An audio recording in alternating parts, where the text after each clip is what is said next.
Vas-y, vas-y. Lance, vas-y. Oh, ta boire, attends un peu, là. T'as un peu.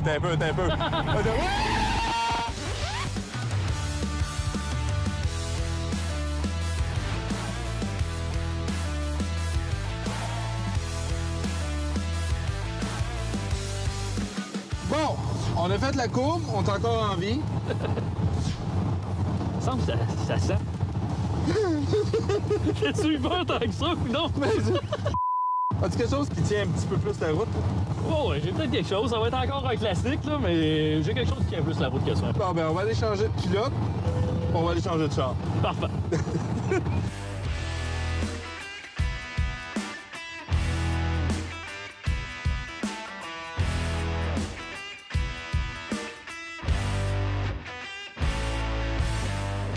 OK, définitivement, ça doit mieux tenir la route que ton autre. Ben, c'est moins bateau un peu, je te dirais. Un petit peu. Monte Carlo 1986, SS. Oui. On va te dire une affaire, ça, c'est probablement des seuls modèles des années 80 qui ont sorti qui avaient au moins de la gueule. Ouais, des seuls modèles. Exagère pas. Là. Il y avait plein de belles voitures dans les années 80. Ben, t'avais la Ford Fox Body, mais à part de ça... Ben, Camaro Rock Z. Pense même les Japonais Honda Prelude. Mazda RX-7, Toyota Supra, c'était des années le fun de l'automobile, pareil. Là. Ben, il y a le fun aujourd'hui, l'automobile. Ben oui, aujourd'hui, c'est tous des VUS qui se ressemblent, puis en plus, ils sont rendus à batterie. Ouais, là, t'as un point.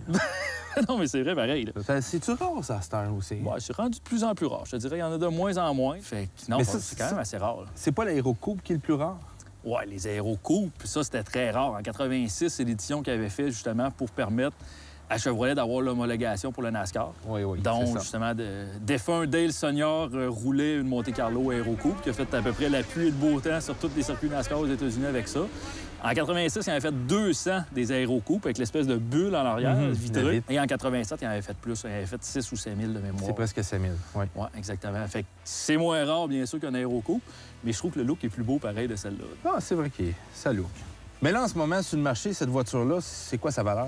Je te dirais entre 20 et 30 000 à peu près. Ça peut être plus que ça aussi, tout dépendant de la condition de l'auto. Là. OK. Et disons une voiture comme ça qui roule quand même en bonne condition, entre 20 et 30, je pense qu'on se trompe pas. Bon. Fait que tu me laisses les clés puis on va rider ça? Je te laisse les clés. C'est pas moi qui conduisais.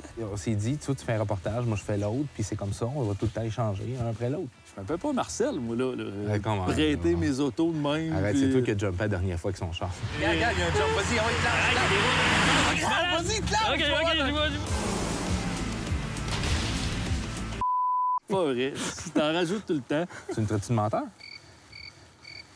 Ah. Ben ouais, écoute. Garde-toi, je suis sûr que tu vas aimer ça. Merci. On passe ça sur un show de boucan.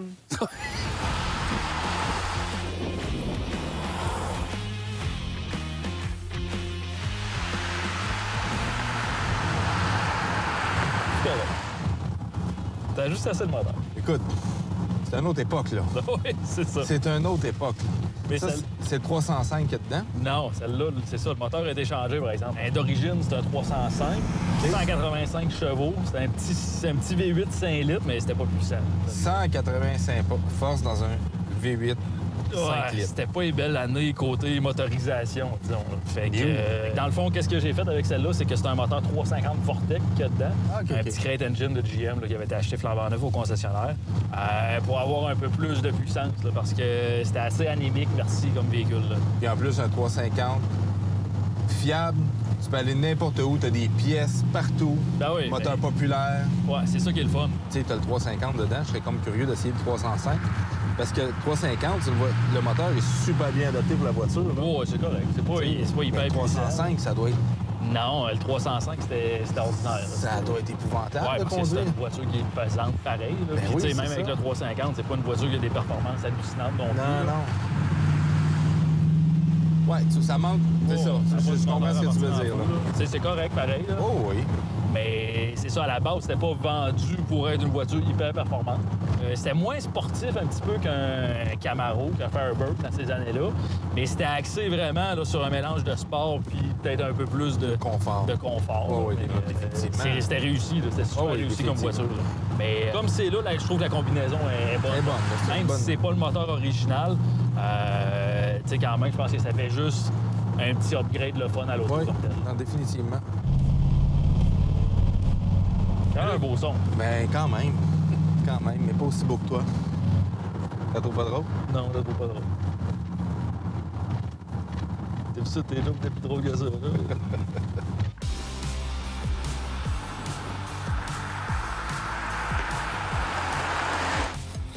Tu sais, les Monte-Carlo, surtout, qu'est-ce qui est le fun, c'est que tu vas pouvoir me le dire, là, mais ça roule bien, ton moto. C'est confortable, c'est smooth. Pour de vrai, oui. Écoute, j'ai même pas pensé. On parle depuis tantôt, puis là, c'est vrai. Non, mais ça roule bien, ça tient. Là, on roule pas vite, là, c'est sûr, mais tout est droit. Tu sens la voiture qui est solide. Tu prends des bas, c'est smooth, c'est confortable. Vraiment, je suis surpris. Pour de vrai, c'est vraiment impressionnant. Ouais, ben, c'est pour ça que pour faire un road trip, c'est comme la voiture parfaite. Moi, j'avoue. De ce côté-là. Même, écoute, celle-là, je l'ai testée comme il faut parce que cette année, je suis allé en vacances avec. Je suis allé à Old avec l'auto. Fait qu'on a fait, quand même, dans la semaine, on a fait 2500 km avec l'auto. T'as pas eu de problème? Ouais, juste des petits problèmes. C'est quoi t'as eu comme problème? J'ai changé un radiateur. T'as changé un radiateur? Ouais, c'est juste le petit problème qu'on a eu. On venait de la plage un soir, puis là, je faisais tout le temps une petite ronde mécanique en revenant. C'est quand même une 86. Là, je voulais être sûr que tous les morceaux restent en place. Puis je me suis rendu compte que le radiateur commençait à couler, mais juste un petit peu. Là.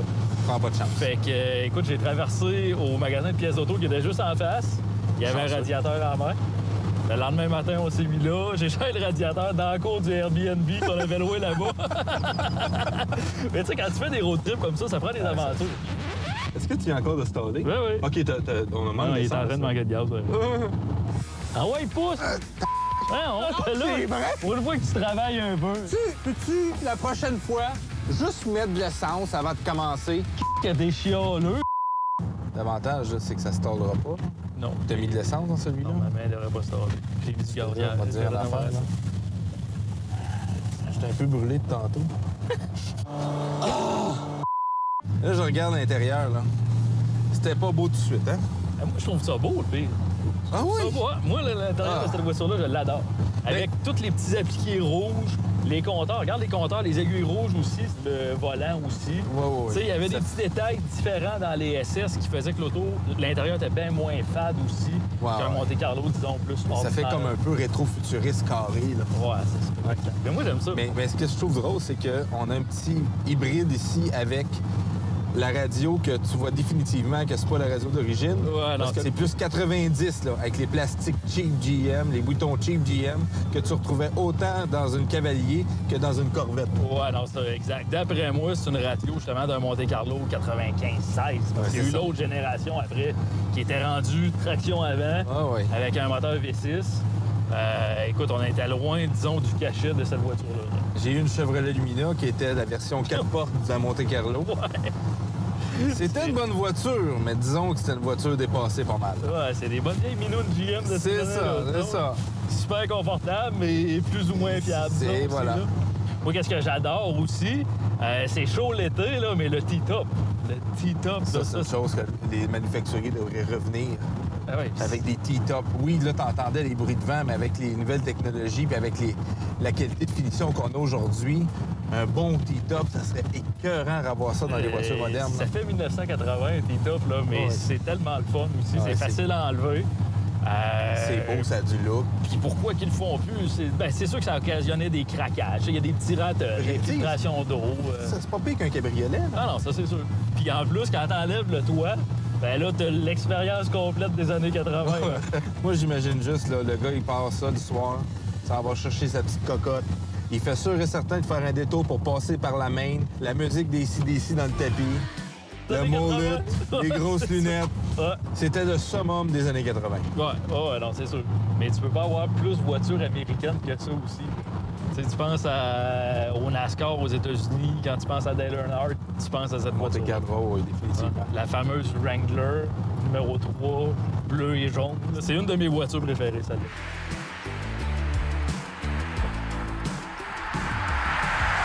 Vraiment l'affaire. Écoute, Simon, je veux juste te dire merci. Qu'est-ce que c'est ça? Quoi? Non, mais ça, c'est non. Ça, c'est pour l'expérience complète. Ça, c'est non. C'est ton belé! Arrête! Oh là, je suis déçu! Je pensais que t'allais aimer ça. Ouais, il manque juste la moustache, là. Je travaille sur la moustache. tu trouves ça drôle? Ah non, mais quand on parle des années 80, là, faut se plonger dans le concept. Ben, écoute, merci. Ça fait plaisir. Là, Stan, tu vas pouvoir ranger tes voitures pour l'hiver. Oui, ça sent bien. On se revoit l'année prochaine. Ça va me faire plaisir. Good. Même si t'aimes pas mes lunettes.